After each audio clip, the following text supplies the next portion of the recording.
T'es-tu déjà senti si seul alors que tes parents étaient de l'autre côté de la pièce?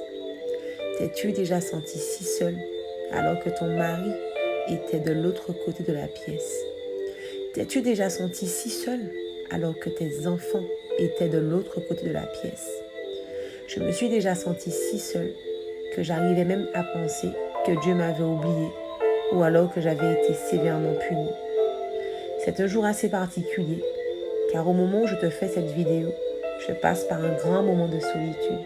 Une tristesse s'est emparée de mon cœur, ne voyant pas les choses de ma vie s'améliorer comme je le désirerais.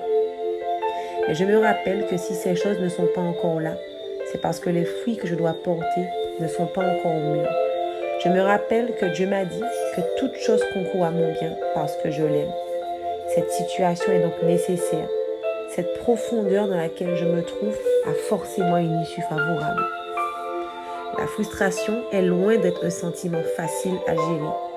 Mais toi et moi, nous devons rester fermes.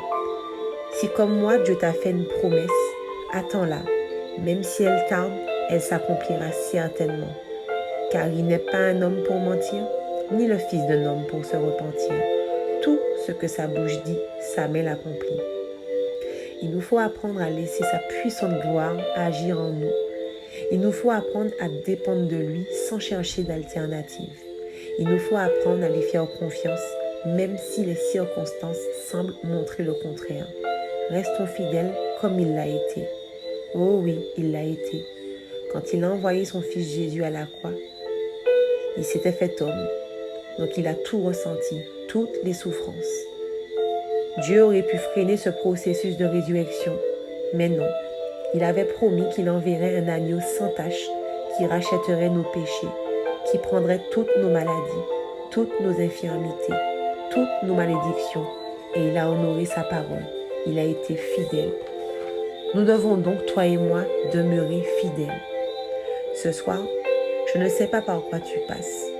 Je ne sais pas quel est ton état d'esprit, mais je veux t'encourager à déclarer que ta bénédiction arrive.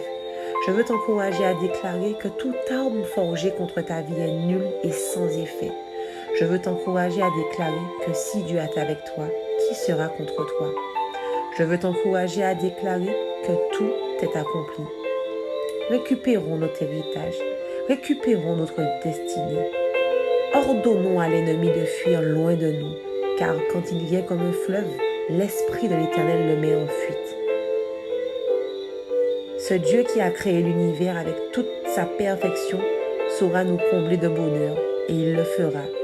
Ce soir, nous débloquons la grâce sur nos vies. Ce soir, nous disposons nos cœurs à recevoir la bénédiction. Louons Dieu pour son amour.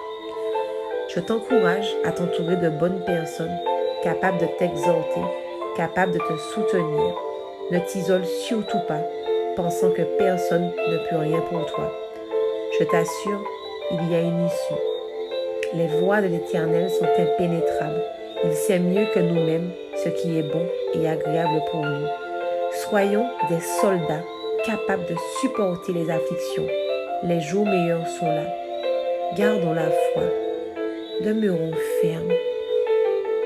Ce Dieu que nous servons, ce Dieu qui ressuscite les morts, ce Dieu qui guérit les malades, ne peut-il pas agir pour nous? Ne peut-il pas faire éclater sa gloire dans nos vies? Ce soir, plus que jamais, je le crois. Ce soir, plus que jamais, je suis prête à recevoir tout ce qu'il m'a promis. Et toi?